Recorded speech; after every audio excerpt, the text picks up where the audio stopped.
سیرت پاک part number 17۔ قریش مسلمانوں کی اس بڑھتی ہوئی تعداد اور ان کی فتح کو ہاتھ باندھے ہوئے نہیں دیکھ رہے تھے، بلکہ وہ اپنی کوششوں میں لگے ہوئے تھے اور طرح طرح کی ترکیبیں کرتے رہتے تھے جس سے مسلمانوں کی بڑھتی ہوئی تعداد رک جائے اور یہ بھی کہ مسلمان اپنے نبی کی پیروی چھوڑ دیں۔ اس مقصد سے ایک مرتبہ قریش جمع ہوئے اور اس مجلس میں رسول اللہ صلی اللہ علیہ وسلم اور آپ کے پیرووں اور آپ کے تمام مددگاروں کا مقابلہ کرنے کے لیے نئی نئی اسکیموں پر غور کیا۔ کافی سوچ بچار کے بعد انہوں نے طے کیا کہ محمد کا مقابلہ اس طرح کرنا چاہیے کہ اس کا اور اس کے تمام ساتھیوں اور حمایتیوں کا پوری طرح بائیکاٹ کر دو، اور ان سے ملنے جلنے کا بھی اور لین دین کا بھی بائیکاٹ ہو۔ نہ ان لوگوں کو کوئی چیز فروخت کی جائے اور نہ ان سے خریدی جائے، نہ ان کو لڑکیاں دے اور نہ ان کی لڑکیاں لے، غرض ان کے اور ہمارے درمیان کسی قسم کا کوئی تعلق اور کوئی واسطہ مطلب نہیں ہونا چاہیے۔ اس فیصلے کو اور زیادہ پکا کرنے کے لیے انہوں نے یہ طے کیا کہ اس کو ایک کاغذ پر لکھا جائے اور اس میں اس بات کی گواہی دی کہ ہم سب اس کی پوری پابندی کریں گے۔ پھر انہوں نے اس کاغذ کو کعبے میں ٹانگ دیا تاکہ نہ تو اس میں کوئی ترمیم ہو سکے اور نہ ان فیصلوں سے کوئی پھر سکے۔ اس کے بعد قریش کا ایک وفد بنی عبد المطلب کے لوگوں کے پاس گیا اور ان سے کہا، ہم آپ کے سامنے دو صورتیں رکھتے ہیں، ان میں سے آپ لوگ کوئی صورت قبول کر لیجئے۔ پہلی صورت تو یہ ہے کہ آپ محمد کو ہمارے حوالے کر دیجئے تاکہ ہم اسے قتل کر دیں، اس طرح آپ کو بھی آرام ہو جائے گا اور ہمیں بھی سکون مل جائے گا، اس کے بدلے میں ہم آپ کو بہت کافی تاوان دیں گے، ورنہ دوسری صورت یہ ہے کہ ہم آپ کا بائیکاٹ کر کے آپ سے بالکل قطع تعلق کر لیں گے، نہ آپ کو کوئی چیز بیچیں گے اور نہ آپ سے کوئی چیز خریدیں گے، اور اس طرح ہم سب مل کر آپ کو بھوکوں مار دیں گے۔ اب بتائیے آپ کی کیا رائے ہے؟ لیکن عبد المطلب کی اولاد نے رسول اللہ صلی اللہ علیہ وسلم کو ان کے دشمنوں کے حوالے کرنے سے انکار کر دیا اور قریش سے کہا، ہم محمد کو ہرگز تمہارے حوالے نہیں کریں گے۔ قریش نے جواب دیا، تب پھر وہ ہمارے اور تمہارے درمیان دیوار ہے اور ہم آپ کا بائیکاٹ کرتے ہیں۔ اس طرح قریش نے عبد المطلب کی اولاد کا مکمل بائیکاٹ کر دیا۔ ان میں عبد المطلب کی اولاد کے وہ ہاشمی رشتہ دار بھی شامل تھے جنہوں نے ان کی حمایت کا اعلان کیا تھا۔ صرف ابو لہب نے قریش کی حمایت کی اور اپنے رشتہ داروں اور اولاد کے مقابلے میں قریش کا ساتھ دیا۔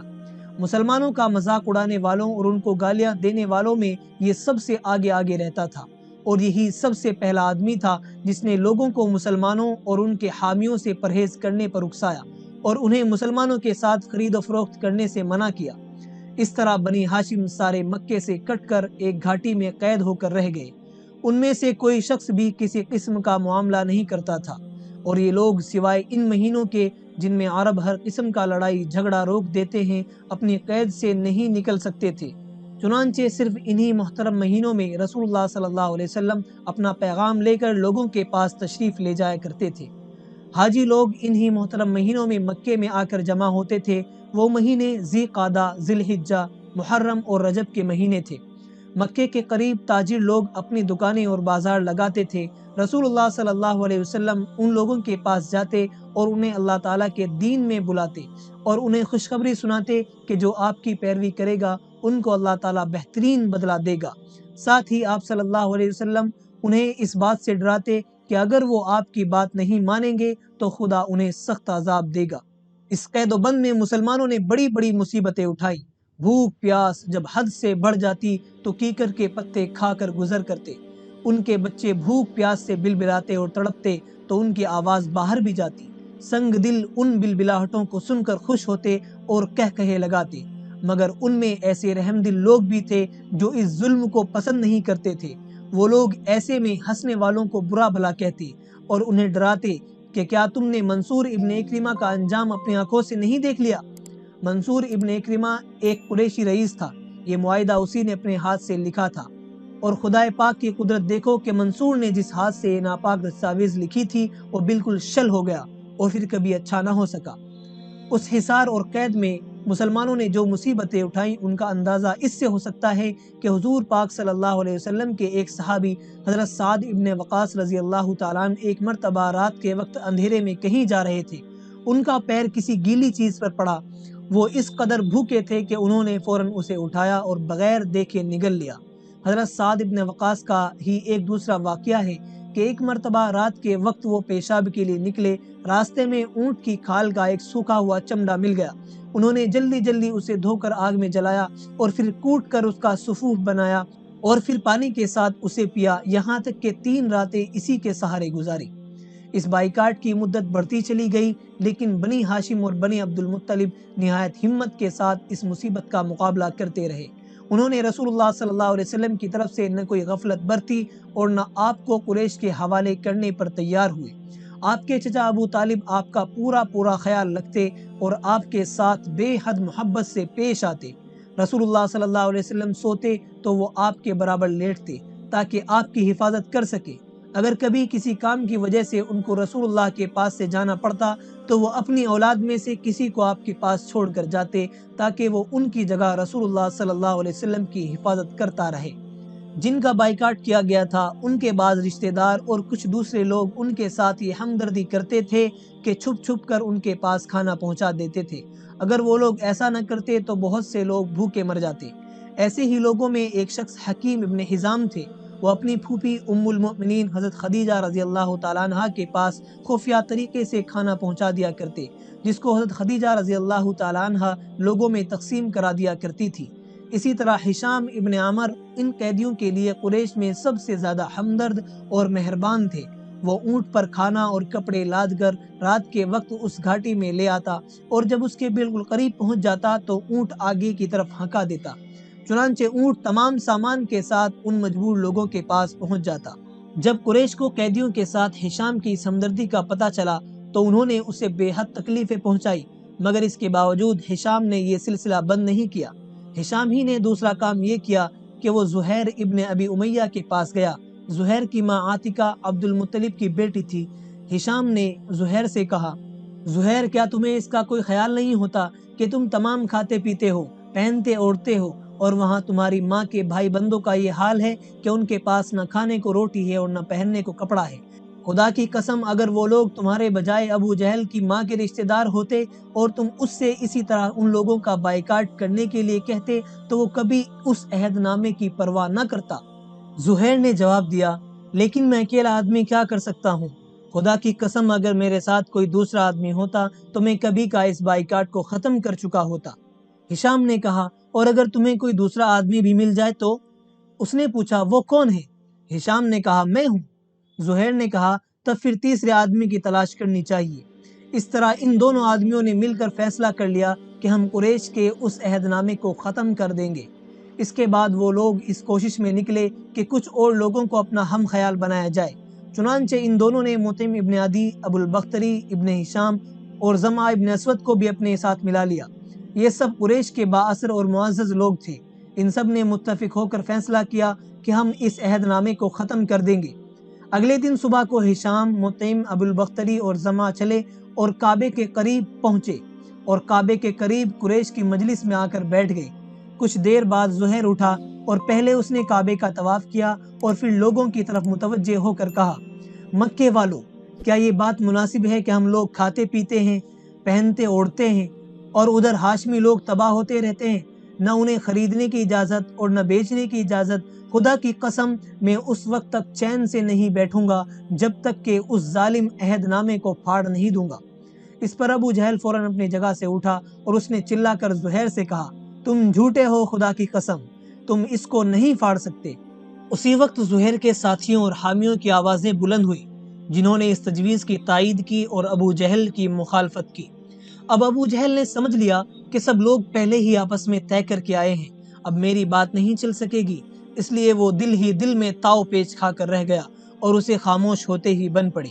ادھر اسی دوران میں حضرت رسول خدا صلی اللہ علیہ وسلم نے اچانک ابو طالب سے کہا کہ اس عہد نامے کو دیمک نے چاٹ لیا ہے اور اس میں جتنے الفاظ شرک اور ظلم وغیرہ کے تھے وہ صاف ہو چکے ہیں، صرف خدا کا نام یعنی بسمک اللہم، خدا کے نام سے شروع کرتا ہوں، باقی رہ گیا ہے۔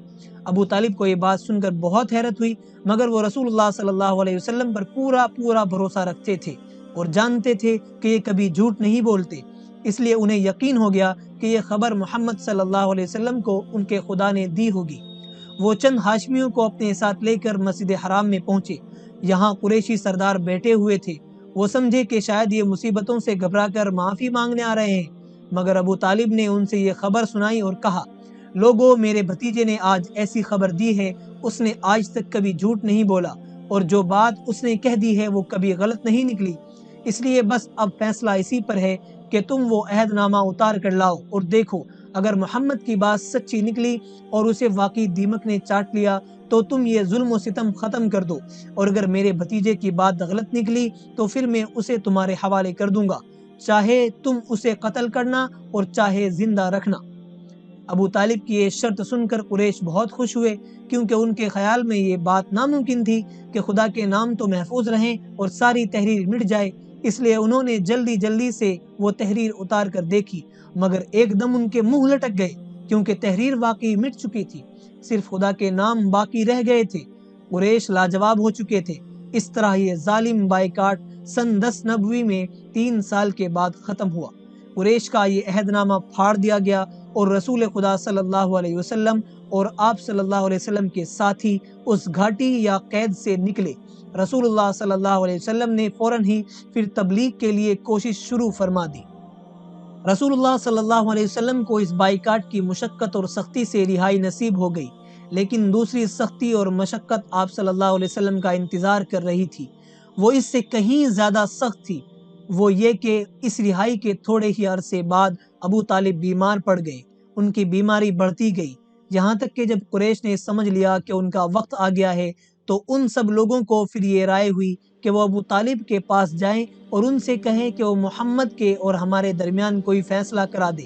انہوں نے سوچا کہ اگر ہم ابو طالب کے مرنے کے بعد محمد کو کوئی تکلیف پہنچائیں گے تو سارے عرب میں ہماری بدنامی ہوگی، اور عرب کے لوگ محمد کو کچھ نہیں کہنے دیں گے، بلکہ یہ کہیں گے کہ اب جب کہ اس کے چچا مر چکے ہیں تم اسے تکلیف پہنچا رہے ہو۔ غرض کچھ لوگ ابو طالب کے پاس پہنچے۔ ابو طالب بیمار تھے اور زندگی سے دور موت کے انتظار میں پڑے ہوئے تھے۔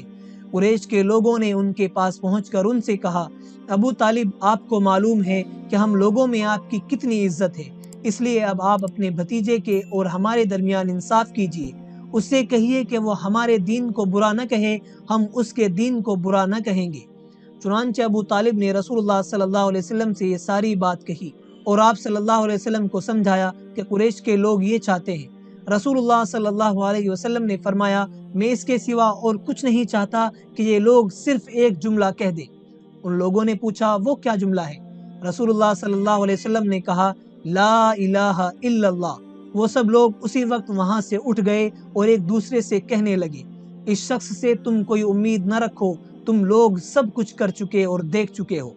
پھر رسول اللہ صلی اللہ علیہ وسلم نے اپنے چچا سے ان کے آخری وقت میں کہا، چچا، صرف ایک جملہ لا الہ الا اللہ، یعنی خدا کے سوا کوئی معبود نہیں ہے، کہہ دیجیے تاکہ قیامت کے دن میں گواہی دے سکوں۔ اس وقت وہاں ابو جہل اور عبداللہ ابن امیہ وغیرہ بھی بیٹھے ہوئے تھے۔ انہوں نے ابو طالب کو پوری طاقت سے منع کیا کہ وہ یہ کلمہ نہ کہیں۔ آپ کے چچا نے کہا، اگر یہ خیال نہ ہوتا کہ لوگ بعد میں ہنسیں گے کہ ابو طالب موت سے ڈر گیا تو بیٹے میں یہ جملہ کہہ دیتا، لیکن اب میں اپنے بزرگوں کے دین پر ہی مر رہا ہوں۔ رسول اللہ صلی اللہ علیہ وسلم اپنے چچا سے بہت ہی زیادہ محبت کرتے تھے اور ان کا بے حد احترام کرتے تھے۔ آپ یہ چاہتے تھے کہ انہیں دنیا اور آخرت کی بھلائی نصیب ہو، اور اسی وجہ سے ابو طالب کے اسلام قبول کرنے سے انکار کرنے پر آپ کے دل پر بہت زیادہ اثر تھا، اور آپ صلی اللہ علیہ وسلم بہت زیادہ اداس اور غمگین تھے۔ چنانچہ اللہ تعالیٰ نے آپ صلی اللہ علیہ وسلم سے فرمایا، اِنَّكَ لَا تَهْدِي مَنْ أَحْبَبْتَ وَلَكِنَّ اللَّهَ يَهْدِي مَنْ يَشَاءُ۔ ترجمہ، آپ جس کو چاہیں ہدایت نہیں کر سکتے، بلکہ اللہ جس کو چاہے ہدایت کر دیتا ہے۔ اور پھر رسول اللہ صلی اللہ علیہ وسلم کے غم خوار اور ہمدرد، آپ کے مددگار اور حامی ابو طالب کا انتقال ہو گیا، اور وہ آپ کو قریش اور ان کی دشمنی کے لیے چھوڑ گئے۔ رسول اللہ صلی اللہ علیہ وسلم پر ابھی یہ سخت حادثہ گزرے زیادہ دن نہیں ہوئے تھے کہ خدا کی مشیت نے آپ کو ایک دوسرے زبردست حادثے سے دوچار کر دیا، اور وہ یہ کہ آپ کی پاک بیوی حضرت خدیجہ رضی اللہ تعالیٰ عنہ کا بھی انتقال ہو گیا۔ حضرت خدیجہ رضی اللہ تعالیٰ عنہ، جو انتہائی محبت کرنے والی اور بے حد غم گسار بیوی تھی، جو دل و جان سے رسول اللہ صلی اللہ علیہ وسلم کو چاہتی تھی، جنہوں نے اپنی محبت اور شفقت کو رسول اللہ صلی اللہ علیہ وسلم کے لیے بچھا دیا، آپ صلی اللہ علیہ وسلم پر وحی آنے کے بعد جتنے دن وہ زندہ رہیں انہوں نے رسول اللہ صلی اللہ علیہ وسلم کی خاطرداری اور آپ صلی اللہ علیہ وسلم کی دلداری میں کوئی کسر نہیں اٹھا رکھی۔ حضرت خدیجہ رضی اللہ تعالیٰ عنہ جو سب سے پہلی انسان تھی جو خدا پر ایمان لائی، وہی حضرت خدیجہ رضی اللہ تعالیٰ عنہ جن پر خدا نے رسول اللہ صلی اللہ علیہ وسلم کے ذریعے سلام بھیجا اور جنہیں جنت میں موتیوں اور جواہرات کے محل دینے کا وعدہ کیا۔ ابو طالب اور حضرت خدیجہ رضی اللہ تعالیٰ عنہ کے انتقال کے بعد رسول اللہ صلی اللہ علیہ وسلم دو زبردست ہمدردوں اور مددگاروں سے محروم ہو گئے، لیکن اسلام کی روشنی مکہ سے باہر پھیلنی شروع ہو گئی تھی اور مشرکوں کی دشمنی اس بڑھتے ہوئے اجالے کو مدھم نہیں کر سکتی تھی۔